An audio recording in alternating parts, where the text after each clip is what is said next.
wa khususan man asazani handal kitab Syekh Fadil Al-Jailani wa masyayihim wa khususan Syekh masyayihim wa khususan syadid wa khususan lahumul fatihah. A'udzu billahi minasyaitonir rajim. Bismillahirrahmanirrahim. Alhamdulillahi rabbil alamin arrahmanir rahim maliki yaumiddin. Iyyaka na'budu wa iyyaka nasta'in ihdinas siratal mustaqim siratal ladzina an'amta 'alaihim ghairil maghdubi 'alaihim waladdallin. Bismillahirrahmanirrahim. Alhamdulillahilladzi allamani bi ulumil ulama'ir rasihin wa razaqani ulumal muwahhidin wal muhaqqiqin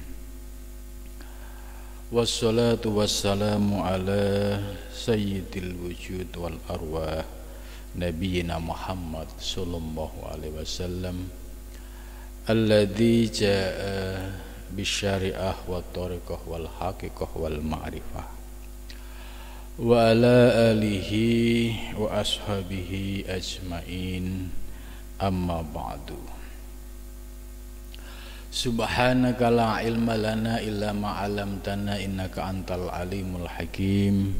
La haula wa la quwwata illa billahil aliyyil azim. Rabbi shrah li sadri wa yassir li amri wahlul 'uqdatam min lisani yafqahu qawli amin ya rabbal alamin. Malam ini kita melanjutkan kajian tafsir Al-Jailani surat At-Taubah ayat 6, 7, 8. A'udzu billahi minasyaitonir rajim. Bismillahirrahmanirrahim. Wa in ahadun minal musyrikin istajaraka fa'ajirhu hatta yasma kalamallahi summa ablighu ma'manah. Dzalika bi annahum qaumun la ya'lamun. Kaifa yakunu lil musyrikina ahdun indallahi wa inda rasulihi illa alladhina ahadtum indal masjidil haram wa mastaqamu lakum wastaqimu lahum innallaha yuhibbul muttaqin. Kaifa wa iyadharu alaikum la yarkubu fikum illa wala dhimmah wa yardunakum bi afwahihim wa ta'ba qulubuhum wa aksaruhum fasikun.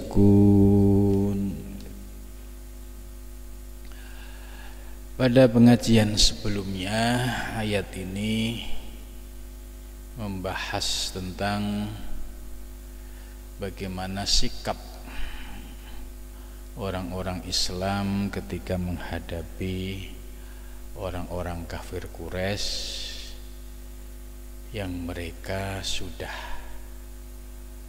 menjaga kesepakatan, ya, menjaga misak atau dalam bahasa tata negara itu konstitusi.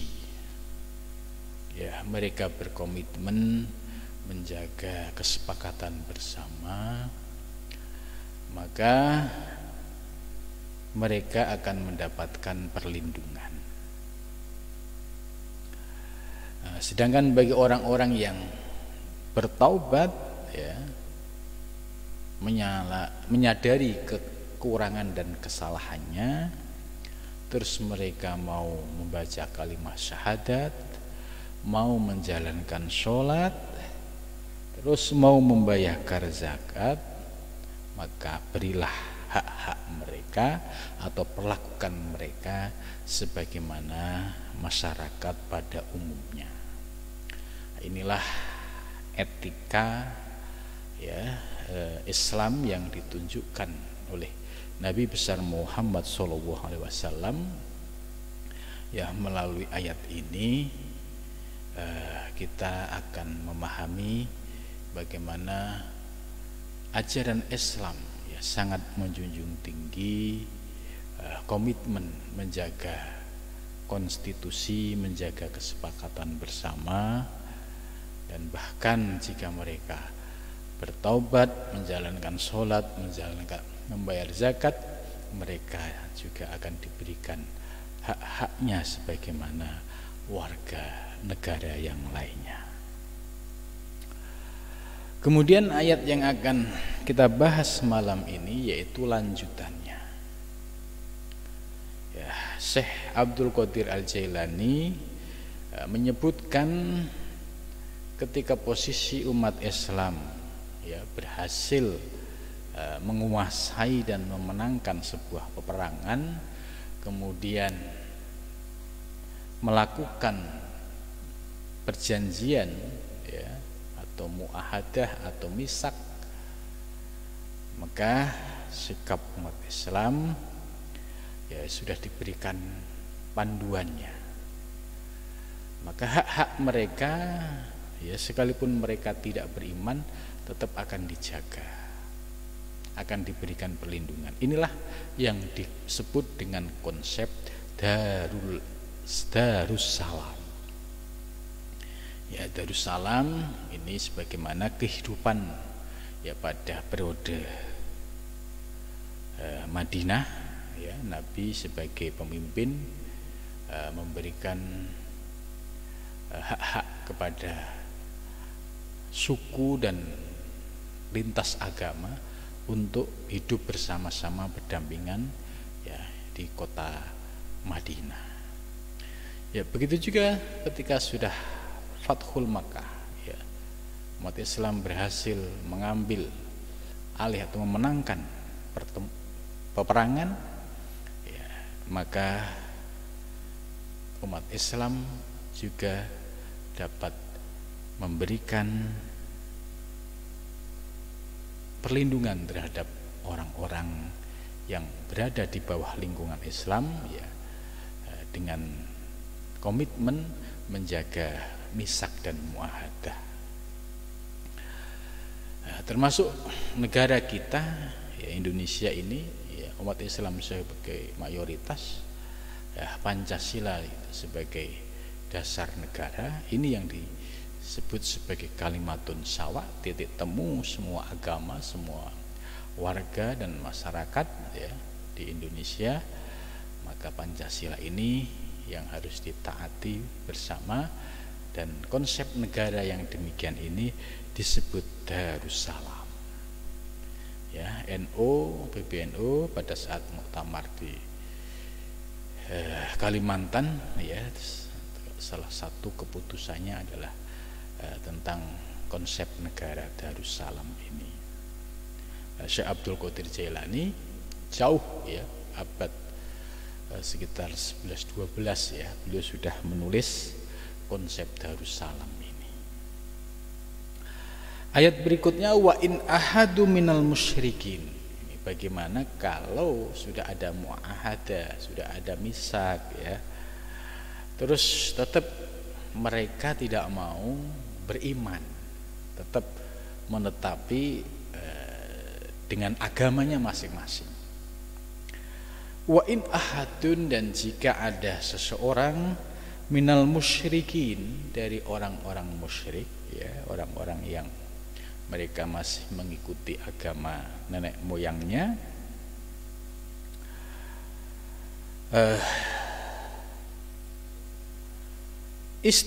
istajaroka ya, mereka meminta perlindungan kepadamu ya, watolaba minka jiwaroka liya'manahu amma yu'dihi. Nah, ini. Jadi mereka meminta perlindungan ya, supaya bisa hidup dengan aman ya, dan jauh dari ya intimidasi ya, kemudian tindakan persekusi ya, termasuk ya ancaman-ancaman pembunuhan ya. Ini bagaimana sikap umat Islam kalau posisinya ya mereka menang menguasai, terus ada kelompok ya komunitas yang masih beragama lain meminta perlindungan.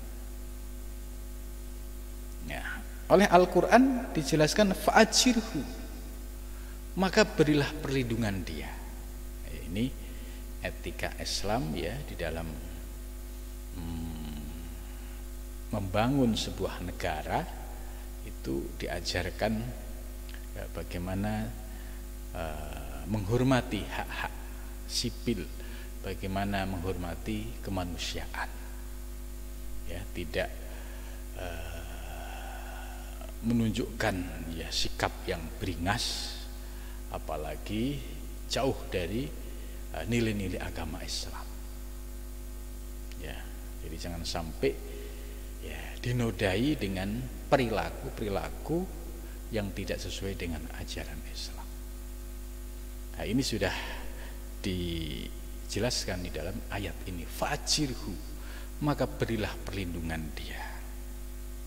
Ai fa'alaika, maka wajib bagimu ya akmalar rusul, ya maka wajib bagimu ya akmal, wahai Rasul yang paling sempurna, yaitu Nabi Muhammad SAW, ala muqtadus sufqatin nubuwah war risalah, yaitu sesuai dengan sufqatun nubuwah war risalah. Tujuan diturunkan kenabian dan risalah tidak ada lain adalah untuk membangun sebuah masyarakat yang beradab. Tentu ketika mereka sudah menyatakan ya minta perlindungan, maka ini harus direspon dengan baik. Tidak boleh ada dendam, tidak boleh ada kebencian. Ya, jangan sampai mentang-mentang posisinya sudah menang, kemudian mereka yang kalah minta perlindungan tidak diberikan, justru mereka dihabisi. Nah, ini cara-cara seperti ini tidak diajarkan di dalam Islam. Maka begitu mulia ya akhlak dan keteladanan Nabi besar Muhammad SAW dalam memperlakukan orang-orang yang mereka masih menetapi keyakinannya, tapi mereka minta perlindungan. Itu. Hatta yasma'a kalam Allah, ya sampai atau hingga ya mereka mendengar yaitu kalam Allah, perintah-perintah Allah yang disampaikan melalui Rasul, yaitu Nabi besar Muhammad SAW. Ya, tugas Nabi dan para sahabat yaitu mengajak. Kalau mereka minta perlindungan ya harus dilindungi. Kalau mereka masih tetap tidak beriman ya tidak apa-apa, dihargai. Tetap Nabi Muhammad menyampaikan ajaran-ajaran yang hak. Nah, ketika Nabi menyampaikan ajaran yang hak, ya tergantung hidayah. Kalau mereka memang akan mendapatkan hidayah dari Allah, ya pasti ya keyakinannya akan berubah menjadi seorang muslim. Tapi kalau memang dia tidak mendapatkan hidayah, walaupun bagaimanapun ya sulit mereka untuk beriman. Maka ada hatta yasma'a kalamullah, sehingga dia mendengar ya, firman-firman Allah yang disampaikan oleh Nabi Muhammad SAW. Sebab Allah Subhanahu wa taala sebagai Al-Hadi yang memberikan petunjuk gitu. Tugas pendakwah itu menyampaikan. Tugas kiai dan ustadz itu menyampaikan.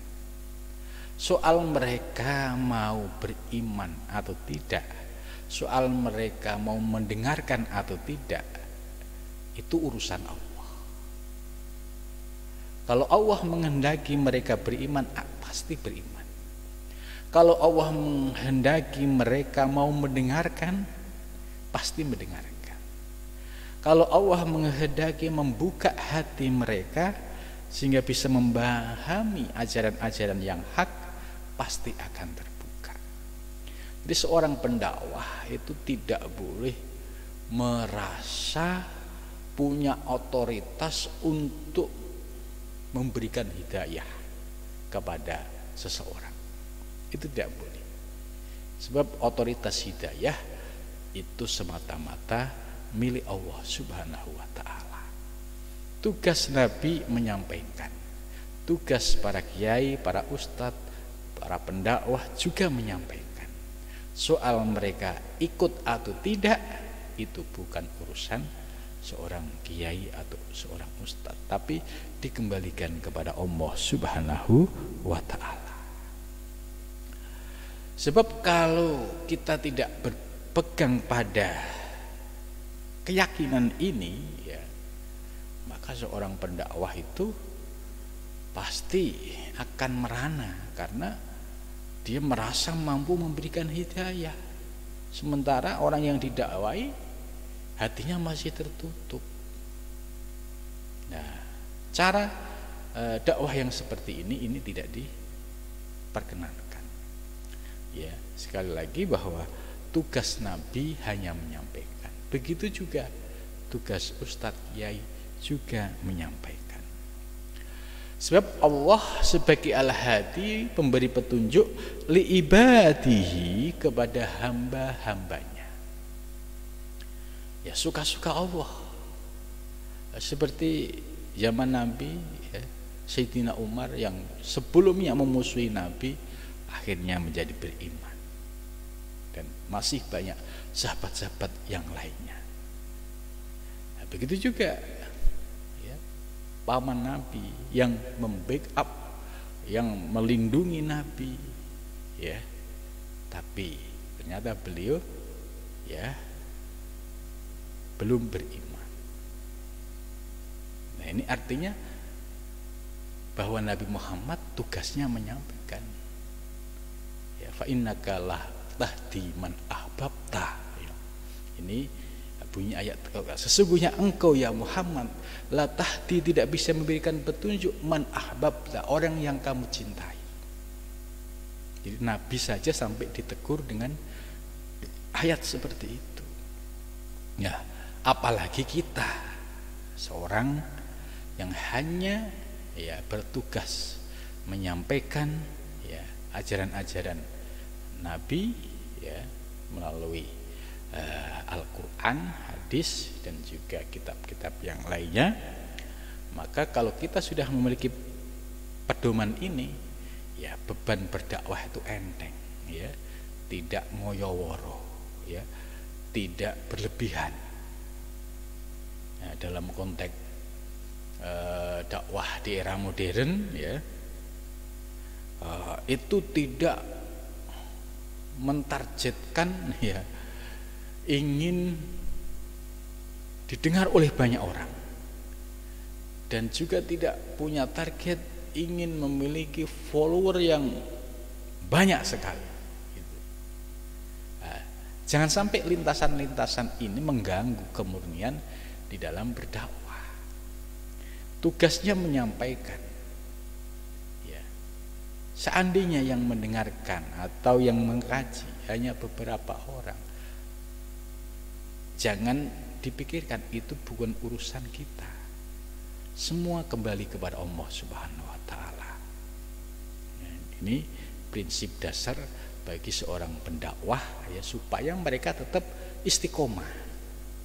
Sebab kalau tujuan berdakwah itu karena makhluk, ya, karena pengen dilihat makhluk, karena pengen memiliki pengikut yang banyak, tiba-tiba tidak tercapai. Yang terjadi adalah merana, yang terjadi adalah merasa sia-sia, dan ujung-ujungnya akhirnya lemah di dalam berdakwah. Lah, dakwah dengan cara demikian ini tidak sesuai dengan apa yang dicontohkan oleh Nabi besar Muhammad Shallallahu Alaihi Wasallam. Jangan sampai kita salah niat. Kalau kita salah niat, ya, kita akan merana sendiri. merasa sudah berdakwah ya, tapi nggak ada efeknya, nggak ada labetnya, nggak ada, akhirnya merana. Ya, ini ya disebabkan karena ada salah niat. Maka kita kembali kepada metode dakwah yang diajarkan oleh Nabi, bahwa kita hanya menyampaikan. Soal mereka mau beriman atau tidak, mereka mau mendengar atau tidak, mereka mau mendalami atau tidak, itu kembalikan kepada Allah, sebab itu otoritas Allah. Allah sebagai Al-Hadi memberi petunjuk kepada hamba-hamba yang dikehendaki. Dan yang paling penting yang harus kita pahami, wa yafhamu syara'ira dinika, dan ya bisa memahami tentang rahasia-rahasia agama. Jadi kenapa orang beriman dan tidak, itu ya semua ada di tangan Allah dan semua ada rahasianya. Wa sya'ira syariatika, dan untuk mensyiarkan syariat ka'annahu yattali'u ala haqiqatihi, ya seolah-olah dia memunculkan, menampilkan ya ala haqiqatihi, yaitu secara hakikatnya. Sebab li'anna asla fitratin, sebab dasar dari fitrah setiap manusia, kuli ahadin ya, wajib latihi alal Islam. Jadi ini ada penjelasan Syekh Abdul Qadir Jilani bahwa asli atau fitrah setiap seseorang itu pasti mereka memiliki bekal keimanan atau bekal keislaman. Mengapa bisa demikian? Ya ini kalau kita pahami mundur ya terkait dengan khitab Allah, alastu birabbikum bala, ini sangat terkait. Ya kenapa setiap manusia itu punya fitrah tauhid, ya punya fitrah Islam itu pada dasarnya. Ya karena ketika dia masih di alam arwah itu sudah dikhitab oleh Allah, dan khitab ini sebagai bukti mereka sudah mengenal Allah, mereka sudah bertauhid mengesahkan Allah.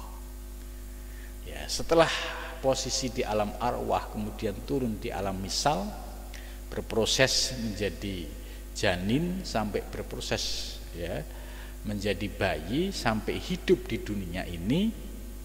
Ya, kemudian setelah hidup di dunia ya salah pergaulan, akhirnya semakin hari semakin jauh dari Allah, akhirnya tidak mengenal Allah. Maka ketika ada orang tidak mengenal Allah seperti orang-orang kafir Quraisy, ini kan karena mereka ibaratnya salah pergaulan. Nah, di antara umat Islam yang pada zaman Nabi ya, itu kan hampir semuanya sebelumnya adalah ya, termasuk kafir Quraisy ya, orang-orang yang menyembah berhala. Tapi karena memang ada fitrah tauhid, ada fitrah Islam di dalam dirinya, ketika Nabi menyampaikan ajakan dakwah tauhid, secara otomatis getaran dakwah Nabi ini mampu menembus hati mereka karena sudah ada fitrahnya. Begitu juga ya yang hidup di zaman modern seperti sekarang ini. Ya, semua manusia ketika sebelum lahir di alam arwah sudah punya fitrah tauhid. Ya, kemudian setelah lahir ya dia salah bergaul, ya mungkin orientasi hidupnya itu pengen mengejar dunia, siang malam buat nyari duit, ya, tiba-tiba ada tarikan untuk kembali menuju kepada Allah. Nah, pada saat hatinya terkena getaran ya untuk kembali kepada Allah, nah inilah fitrahnya ini muncul di dalam dirinya, sehingga dengan mudah mereka bisa menapaki jalan menuju Allah Subhanahu wa Ta'ala. Jadi penjelasan Syekh Abdul Qadir Jailani ini sangat menarik. Jadi setiap manusia itu punya fitrah tauhid, ya, atau dengan bahasa yang lebih keren, setiap manusia itu punya potensi spiritual. Karena saat di alam arwah dia sudah mengenal Allah.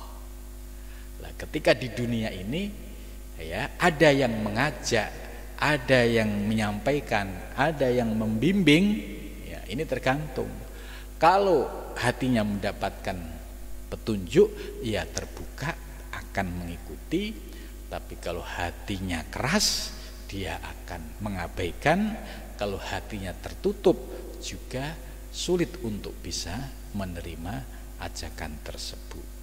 Nah, maka sikap para pendakwah, ya, tetap sebagaimana yang diajarkan Nabi, ya, posisinya hanya sebagai penyampai. Ya, tidak bisa sampai mempengaruhi, mengajak, itu.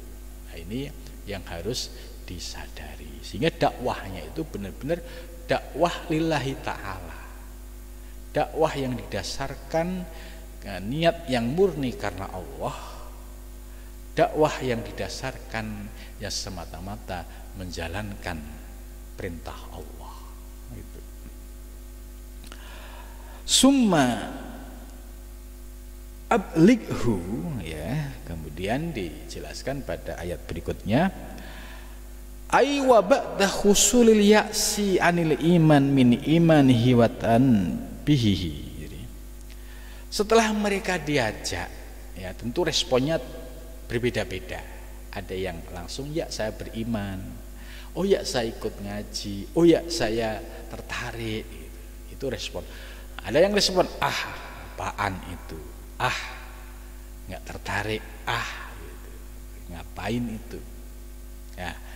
Ketika ba'da husulil ya'si, ya, ketika menghadapi respon yang tidak sesuai dengan harapan, yaitu respon negatif, maka ini dapat menimbulkan ya'si, putus asa. Aduh, sudah capek-capek dakwah, sudah capek-capek ngaji, ternyata masih juga mereka tidak mau ikut. Nah, sifat ya'si, putus asa, ini pasti muncul, ini manusiawi. Tapi jangan sampai larut pada sikap ini. Maka kalau prinsip dakwahnya salah, ya, merasa dia hebat, merasa bisa memberikan petunjuk, merasa bisa membimbing orang, kemudian ternyata responnya tidak ada sehingga muncul putus asa, maka disebabkan dari niat yang salah, akhirnya menimbulkan hasil yang salah, yaitu munculnya ya'si, yaitu sikap putus asa. Ya, kalau dalam berdakwah kok putus asa, ya sudah, berarti api dakwah akan redup kembali.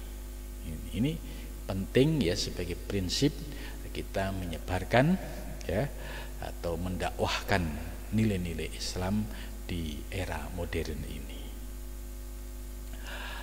Ba'da husulil ya'si anil iman, jadi mereka tetap saja nggak mau beriman, dan mereka bahkan ya seolah udah capek gitu, ya. Ablighu makmanah, sampaikan, yaitu maudhi'a amnihi, ya, sampaikan kepadanya tentang soal perlindungan tadi, ya, kepada mereka yang tetap tidak mau beriman tapi minta perlindungan. Dzalika, demikian itu, ya, bi annahum, karena sesungguhnya mereka kaumun itu kaum, yaitu fi goyatul bu'di anil iman, mereka yang imannya itu tertutup ya, sehingga sulit ditembus karena begitu tebal hijabnya. Wa mayatarattabu alaihi minal muakhati wal muasati wa annu al khair wal mabarrat. Ya. La ya'lamun, itu karena bi annahum, sesungguhnya mereka kaumun, itu kaum, la ya'lamuna, mereka tidak mengetahui. Itu. Jadi harus dipahami. Ya, seperti kayak yang diajarkan oleh Nabi Muhammad ya, ketika beliau mendapatkan perlakuan yang tidak manusiawi dari kafir Quraisy. Beliau tidak mau menyampaikan ya sumpah serapah, tapi Nabi berdoa, mendoakan mereka, Allahumma hdi qaumi fa innahum la ya'lamun. Ya Allah, berilah petunjuk kaum-kaumku karena sesungguhnya mereka tidak mengetahui. Ini juga sama. Dzalika bi annahum qaumul la ya'lamun. Ya sesungguhnya mereka itu kaum yang tidak mengetahui. Itu maka tugas pendakwah hanya menyampaikan secara istiqomah. Sebab dengan cara menyampaikan yang istiqomah ini, ya siapa tahu ya mereka yang minggu kemarin tidak tertarik, bisa jadi minggu sekarang tertarik, bisa jadi minggu yang akan datang dia bisa tertarik. Ya ini ya harus dilakukan dengan cara yang sabar dan istiqomah. Itu aja. Sehingga dengan dasar niat yang murni, yang tulus ya, kemudian kita juga bisa mensikapi dinamika di dalam dakwah ya, dengan berpegang pada prinsip-prinsip yang diajarkan Nabi, ya kita akan jembar hatinya, ya bisa menerima ya segala respon yang terjadi. Ada yang beriman, ada yang tidak, ada yang merespon baik, ada yang tidak. Nah, dengan demikian tetap dakwah terus berjalan secara istiqomah. Kaifa yakunu lil musyrikin, nah ini selanjutnya.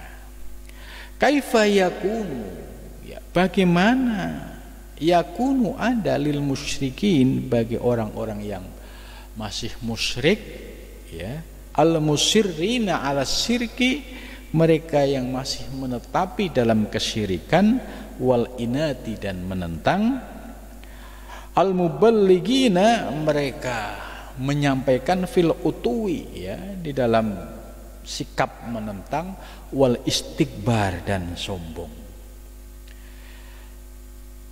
Ahdun ya, kaifa yakunil musyrikin ahdun, bagaimana dengan keadaan orang-orang musyrik di mana mereka ada ahdun. Ahdun itu perjanjian, ada komitmen, indallah, di sisi Allah, wa inda rasulihi, dan di sisi rasulnya ya.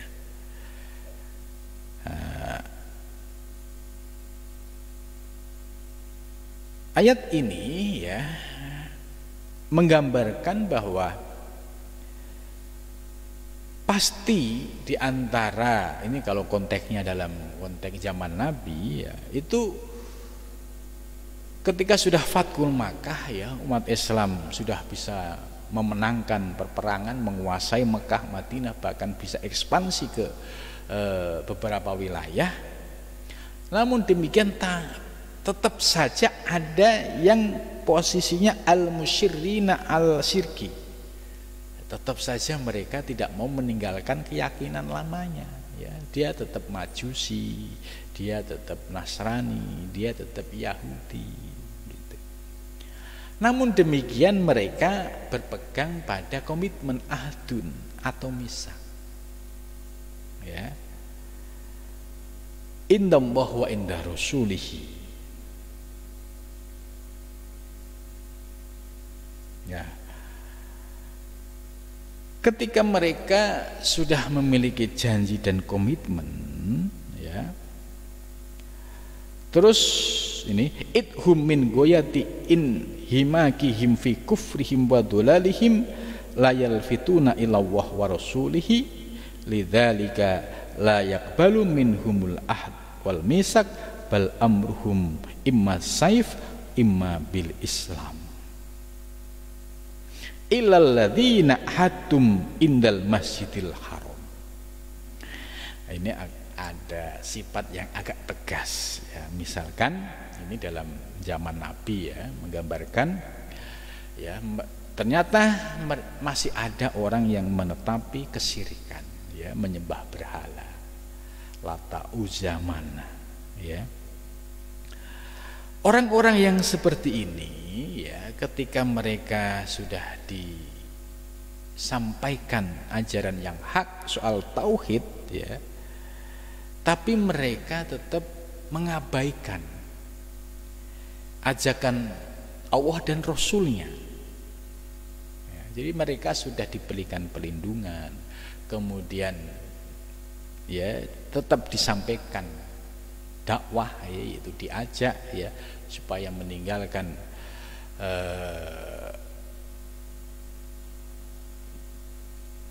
menyembah berhala, ya, meyakini keyakinan nenek moyangnya, gitu. Maka orang-orang yang seperti ini, ya, ini layak balu minhumul ahdu. Artinya mereka sudah diberikan penjelasan bahwa, ya, berhala itu adalah bikinan manusia kok disembah. Nah, sudah diberikan solusi bahwa yang berhak disembah adalah Allah. Nah, tapi mereka masih menetapi keyakinan itu. Nah, menurut penafsiran ini, lidzalika layak balu minhumul ahdu. Orang yang demikian ini tidak bisa diterima janji atau komitmen mereka. Layak balu minhumul ahdu wal misak, ya, tidak bisa diterima dari mereka, yaitu komitmen dan perjanjian. Bal amruhum, bahkan, ya,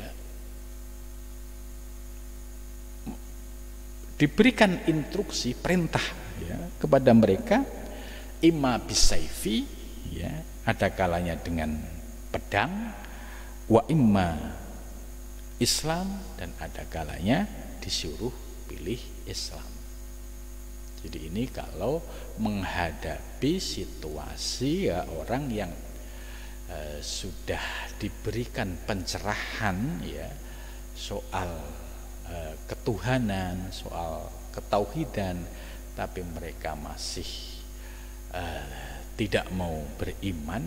Nah, maka orang yang semacam ini komitmen memegang janji dan misak, ya, itu tidak bisa diterima. Maka hanya ada dua opsi. Pilihan pertama, ya, dengan pedang, artinya, ya, kalau dia beriman, ya, akan dipersilahkan untuk diberikan pelindungan. Kalau tidak, ya, konsekuensinya bisaifi tadi. Akan tetapi ada tambahan ayat berikutnya, ilal ladzina ahadtum, kecuali orang-orang ahadtum, mereka yang sudah mengambil perjanjian indal masjidil haram, yaitu ketika di Masjidil Haram. Itu, ini ada pengecualian, yaitu orang-orang yang sudah berkomitmen, ya, dengan perjanjian yang disampaikan di Masjidil Haram. Fa innahum, maka sesungguhnya mereka, wa in kanu aidon minal musyrikin, sekalipun mereka dari kelompok musyrik, al musyrina, yang mereka tetap menetapi kesyirikan, Yang perlu dipahami adalah illa anna hurmatal masjidil haram, ya, kecuali yaitu bahwa sesungguhnya kemuliaan Masjidil Haram tujibu ifai uhudihim, wajib dilaksanakan janji-janjinya madamu mukininya selama mereka meyakini. Jadi misalkan kelompok kafir Quraisy dulu mereka kalah, kemudian di Masjidil Haram mereka memiliki muahadah atau misak. Ya, saya tunduk dengan aturan-aturan yang ada di Mekah gitu misalkan. Ya, istilahnya siap membayar jizyah, pajak dan sebagainya. Ini sebagai bentuk muahadah dan misak. Karena ini dilakukan di Masjidil Haram menurut Syekh Abdul Qadir Jilani untuk menghormati kemuliaan Masjidil Haram, maka komitmen yang disampaikan di Masjidil Haram ini wajib untuk dijaga. Itu. Jadi ini ada pengecualian. Ya, mungkin kalau di luar Mekah ya bolehlah diberikan cara yang sebagaimana dijelaskan dalam penjelasan sebelumnya. Tapi kalau kondisi dia mengucapkan janji dan komitmen itu di Masjidil Haram, maka umat Islam wajib menghormati itu. Kenapa? Karena menghormati kemuliaan Masjidil Haram. Famastaqomu maka mereka tidak akan melaksanakan wastahfadu, mereka menjaga lakum kepadamu ahdakum janji. Fastaqimu maka istiqomahkan lahum bagi mereka. Ya, kenapa? Karena liri ayati hurmatil Masjidil Haram. Ini ajaran menurut Syekh Abdul Qadir begitu penafsirannya.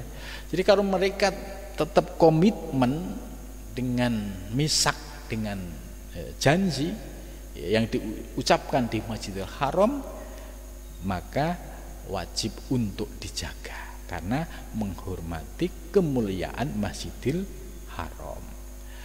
Innallaha, sesungguhnya Allah memiliki sifat al-muslih. Al-muslih yang selalu memperbaiki, ya, memperbaiki keyakinan seseorang, memperbaiki akhlak seseorang, memperbaiki tabiat seseorang. Ini semua ya menjadi otoritas Allah. Al-muslih li ahwali ibadihi, kepada sikap-sikap hambanya, ya. Yuhibbu, senang atau cinta siapa Allah, al-muttaqina, yaitu orang-orang yang bertakwa. Siapa orang-orang yang bertakwa dalam hal ini? Yaitu alladzina yahfadzuna, mereka yang menjaga nufusahum, dirinya, ansu'il adabi, dari su'ul adab, buruk adab, ma'allahi, ya, beserta Allah, fi jami'i ahwalihim, dalam semua tingkah lakunya, siyama, lebih-lebih riayata hurmati baitihi, menjaga kehormatan rumahnya Allah yang sangat mulia, ya. Jadi makna inna wa yuhibbul muttaqin, bahwa Allah mencintai orang-orang yang bertakwa, yaitu orang yang bisa menjaga komitmen muahadah atau misak atau kesepakatan atau perjanjian yang diucapkan di Masjidil Haram. Selama pihak lawan itu masih komitmen dengan perjanjian itu, tetap harus dijaga. Kenapa? Karena menghormati kemuliaan Masjidil Haram itu.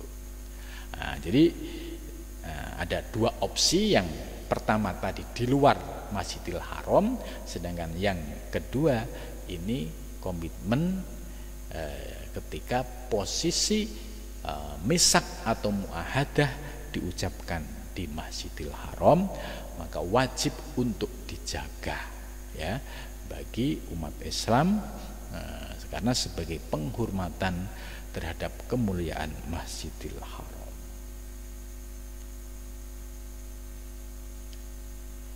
Ya. Jadi ya sangat indah sekali ya etika yang diajarkan oleh Islam ya melalui ayat-ayat ini sehingga ya, kita sebagai umat Islam ya bisa berpegang teguh pada ayat-ayat ini, dan ayat ini ya sebagaimana kejadian ya pada zaman Nabi besar Muhammad SAW. Jadi ini termasuk ajaran yang sifatnya universal ya. Dulu zaman Nabi ya menjaga komitmen, menjaga misak dan muahadah terhadap orang-orang yang minta perlindungan ya. Al-Quran memberikan guidance, bimbingan supaya tetap dijaga komitmen mereka karena untuk menghormati kemuliaan Masjidil Haram. Tentu ya di zaman sekarang juga tetap harus terus untuk dilakukan dengan mengikuti apa yang telah dicontohkan oleh Nabi besar Muhammad SAW. Ayat berikutnya, kaifa wa haru alaikum la yarkubu fikum. Bagaimana kaifa ya yakunu lil musyrikina ma'ahakum ahdun ayyuhal mu'minun wa kaifa ta'tamiduna ala misakihim. Kaifa bagaimana kalau ada orang-orang musyrik ya, mereka memiliki janji ya, dan bagaimana mereka berpegang teguh pada janji itu ya. Wa haru jika mereka menampakkan alaikum atasmu la yarkubu fikum, maksudnya mereka tidak menjaga ya, wala yura'u fi haqqikum ya, mereka tidak menjaga janji dan tidak menjaga komitmen, illa waladimah kecuali hanya janji, illa ahdan wa misakon waladimatan dan tidak ada perlindungan.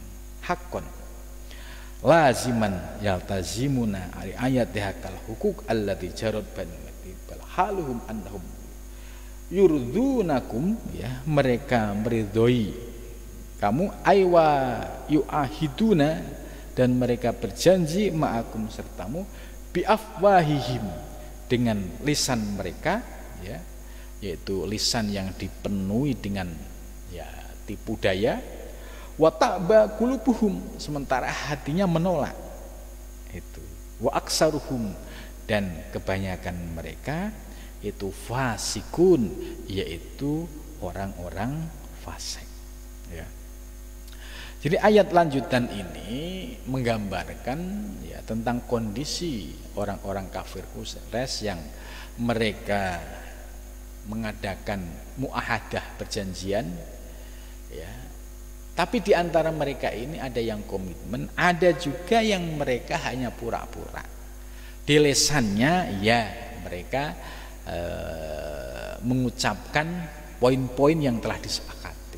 Tapi hatinya watak bakulubuhum, hatinya mah ya males, hatinya mah tidak menerima ya, hatinya ya kalau nanti ada kesempatan mereka itu bisa menang ya pasti akan memanfaatkan situasi itu lah.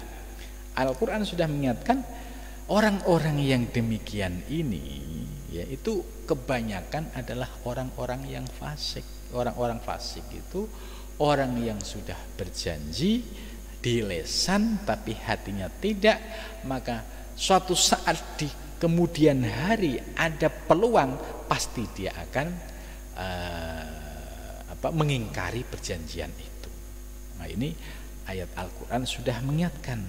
Kharijuna mereka keluar, mutamarriduna anil hati mereka tidak komitmen dengan perjanjian itu lagi mutlaqan. Itu. Nah, ini sudah diingatkan oleh Al-Qur'an. Tetap ya, posisinya harus waspada karena ya mereka bisa jadi ini strategi. Ya, posisinya sudah terjepit, ya mau tidak mau membangun perjanjian, komitmen supaya aman. Tapi perjanjian ini sebenarnya hanya sebatas di lisan, hatinya tidak.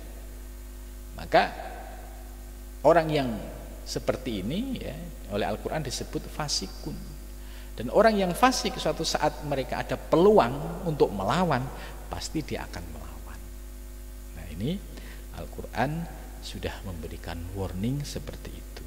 Nah, terus disebutkan istaru bi ayatillah, mereka telah menjual atau mengganti ayat-ayat Allah samanan qalila, dengan harga yang sangat murah sekali, ya. Itu fasuddu an sabilih, dan mereka telah berpaling dari jalan Allah. Innahum sa'a ma kanu ya'malun, sesungguhnya mereka seburuk-buruk apa yang mereka lakukan. Itu. Jadi gambaran yang disampaikan oleh ayat ini ya itu gambaran yang real yang terjadi pada zaman Nabi besar Muhammad SAW. Nah, kita yang hidup di zaman modern ya tentu substansi apa yang disampaikan ayat ini ya memiliki relevan. Pasti kalau kita dakwah di zaman sekarang, perilaku-perilaku yang sebagaimana disebut oleh ayat tadi, yaitu orang yang mungkin di lisan dia menyatakan iya tapi hatinya sesungguhnya ingkar, itu pasti ada dan selalu ada. Orang-orang yang seperti ini ya orang yang akan menyesal. Dan sebab apa? Mereka sama dengan istaru bi ayatillah samanan qalila fasuddu an sabilih.